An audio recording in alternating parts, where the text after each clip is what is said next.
Salut les 20 joueuses et 20 joueurs, bienvenue dans cette 20 jeux de vidéo. Ici Swatch et aujourd'hui nous allons déguster Evolution Climate.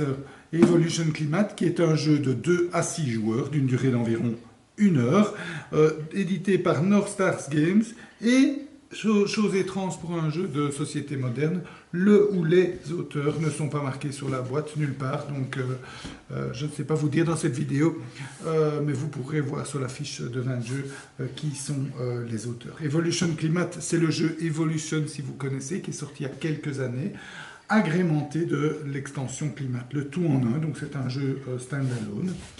Pourquoi? Pour ceux qui connaissent Evolution, on a exactement les mêmes cartes, mais il y a dorénavant un symbole en plus. Vous voyez, soleil ou neige. Et donc, ils ont dû refaire toutes les cartes avec ces symboles. Évidemment, quand un paquet de cartes pareil, ça fait beaucoup, donc ils se sont dit on va pas faire une extension, on va refaire le jeu de base avec l'extension. Et l'avantage c'est qu'on peut avec cette boîte-ci jouer aussi bien avec le jeu de base qu'avec l'extension, les deux sont dissociables, donc rien de plus sympathique. Alors comment se déroule une partie d'Evolution Climate? D'abord, quel est le but du jeu? Le but du jeu c'est d'avoir un maximum de points de victoire. Les points de victoire on les gagne grâce aux points de nourriture, donc chaque nourriture qu'on aura mangé vaut un point de victoire, et à la fin du jeu, on va regarder les espèces en notre possession, donc vous voyez ce joueur-ci a 2 espèces, pour chaque espèce en notre possession, on gagne un point par carte caractéristique, en sachant qu'une espèce c'est un maximum 4 cartes caractéristiques, et également un point par taille de la population. Donc là vous voyez en vert c'est la taille de la population, et en brun, c'est la taille du corps de la bébête. Donc ici, la population est de 2 et son corps est de 4. Et là, c'est 3, 3. Donc 3 points, 2 points, plus 3, plus ce qu'il aura mangé. En fait, tout ce qu'il va manger en cours de jeu, il va mettre dans son petit sachet. Il y en a 6 comme ça, chaque fois différents, avec une autre image ici. Ils sont vraiment magnifiques. Ces petits sachets, c'est un peu en soi comme ça. C'est très beau et très agréable à jouer pour la petite histoire. Même chose, tant qu'on parle du matériel, le pion premier joueur, je crois que j'ai jamais vu un pion pareil, énorme et très joli. Donc voilà, ça c'est le petit clin d'œil. Comment se déroule un tour de jeu? Donc le jeu en question se joue jusque quand il n'y a plus de cartes dans la pioche. Donc vous voyez, on a le temps, il y a beaucoup de cartes. Maintenant, comme il se joue jusque 6 joueurs, à partir du moment où on en joue à moins de 6 joueurs, on va retirer une partie des cartes. Donc, il ne faut pas vous faire peur, avoir peur. À 2 joueurs, on ne va pas jouer avec toutes ces cartes-là. Le début d'un tour correspond à distribuer au hasard une carte à chaque joueur. Enfin, pas une seule. En fait, c'est 4 cartes à chaque joueur, plus une carte par espèce en sa possession. Donc ici, le joueur a 2 espèces, il reçoit 6 cartes. Il faut savoir qu'un joueur a minimum une espèce, donc il reçoit toujours minimum 5 cartes. Ça peut aller jusqu'à 6, 7, voire plus, mais c'est plus rare. Ensuite, avec ces cartes, qu'est-ce qu'il fait? La première chose, c'est qu'il va mettre une carte face cachée au centre de la table. Donc chaque joueur, ici il y a 3 joueurs par exemple, chaque joueur va mettre une carte face cachée. Cette carte va indiquer la nourriture disponible à la fin de ce tour-ci, et également comment va évoluer le climat. Mais j'y reviens après vous avoir expliqué les actions en jeu. Donc on met ça, on laisse sa face cachée, et puis chacun à son tour va jouer ses cartes. Donc il a les cartes en main, il peut les jouer de plusieurs façons. D'abord, il n'est pas obligé de les jouer. Il peut les garder en main, il n'a pas une taille maximale de main, donc il peut trésoriser s'il veut. Mais bon, c'est plutôt quand même intéressant de ne pas trésoriser et de les jouer. Il peut les jouer de 4 façons différentes. La première, c'est, comme je viens de faire, c'est de poser une ou plusieurs cartes caractéristiques au-dessus de ces espèces, face cachée, pour que les autres ne voient pas encore ce qu'il a indiqué comme évolution de son espèce. Donc maximum 4 cartes, jamais 2 fois la carte la même, et donc il dépose autant de cartes qu'il veut au-dessus de son espèce. Ça c'est la première action. La deuxième action, il peut défausser une carte, donc la mettre dans la défausse, pour augmenter soit de 1 cran la taille de sa population, soit de 1 cran la taille du corps de sa bébête. Donc Deux choses, défausser pour augmenter et défausser pour augmenter. Et la dernière action qu'il peut faire avec sa carte, c'est qu'il peut défausser une carte pour créer une nouvelle espèce. Il prend une nouvelle espèce, il met les deux cubes, population et taille du corps à 1, et voilà. Donc, 4 actions, donner une caractéristique à notre espèce, faire évoluer sa population, sa taille ou créer une nouvelle espèce. Quand il a fini ses actions, c'est au tour du joueur suivant. Tout le monde joue à son tour, puis quand tout le monde a fini de jouer, on révèle les cartes caractéristiques jouées. Et puis, certaines caractéristiques vont occasionner des effets. Donc, par exemple, celui-ci, les tissus graisseux vont permettre à la bébête de se nourrir avant. Donc, il va prendre des jetons et les mettre ici. Bon. Et puis, ensuite, on va révéler les cartes mises face cachée en début de tour. Les cartes face cachée en début de tour vont indiquer 3 choses.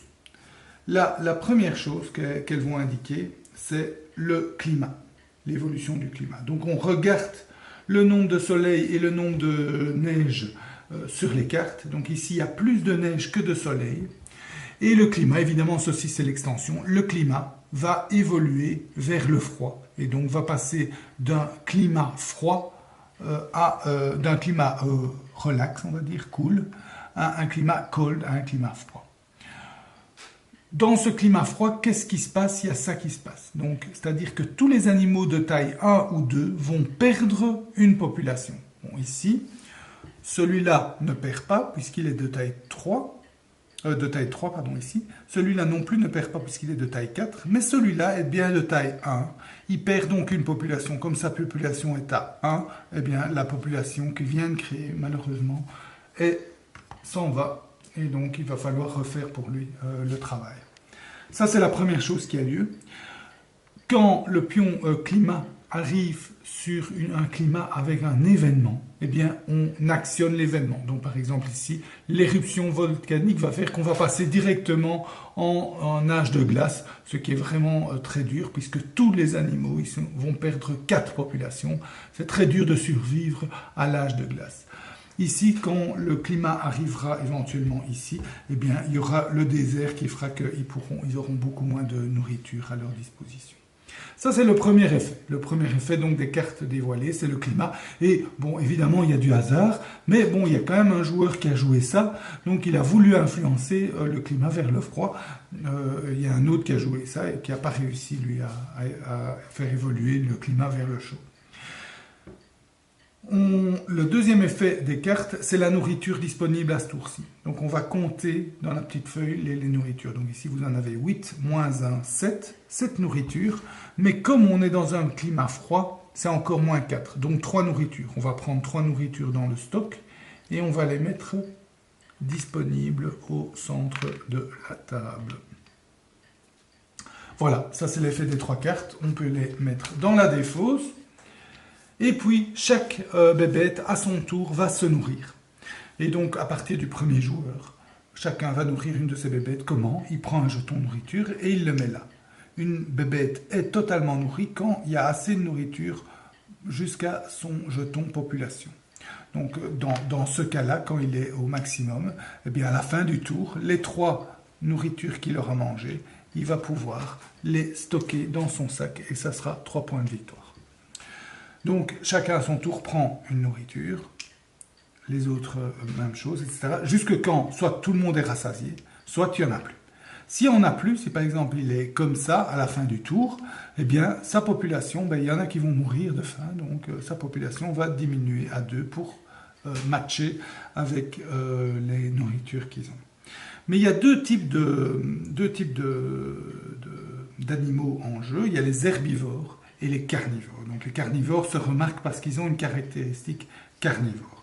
Et les carnivores, eux, ils ne vont pas se nourrir de plantes. Ils n'aiment pas les plantes, mais eux, par contre, ils préfèrent les bébêtes.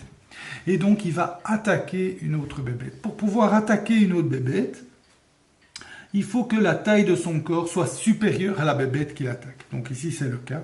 Et qu'est-ce qu'il va faire? Il va l'attaquer. Il va diminuer sa population de 1 et va recevoir en nourriture la taille de la bête attaquée. Donc ici, 3.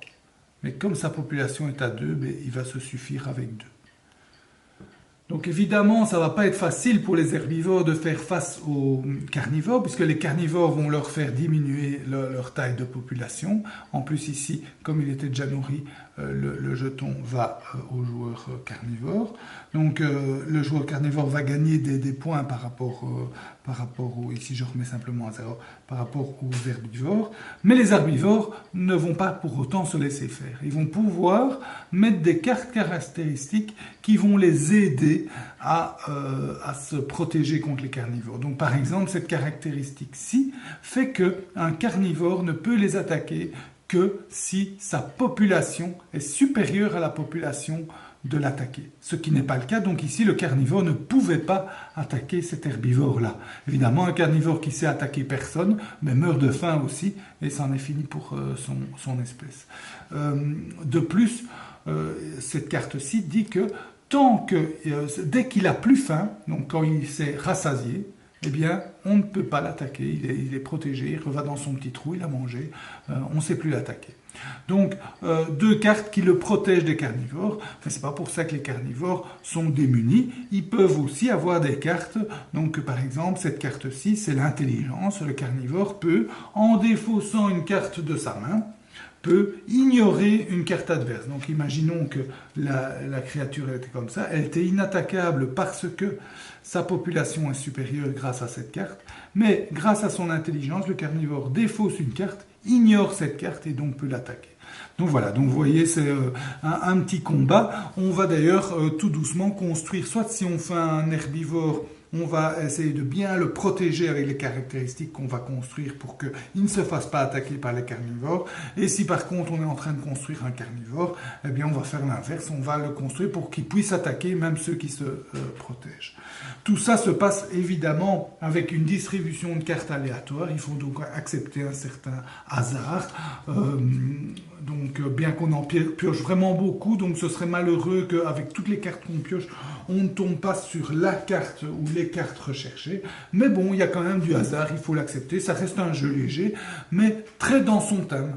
Donc on est quand même dans l'évolution, on a des espèces avec sa taille, avec la taille de la population, avec ses caractéristiques qui vont évoluer, la nourriture, tout ça, le climat qui évolue soit en très chaud, soit en très froid. Donc tout ça fait un jeu bien dans le thème, très agréable à jouer, léger et sympathique. Voilà, j'espère que cette 20 jeux de vidéo et cette dégustation vous a goûté.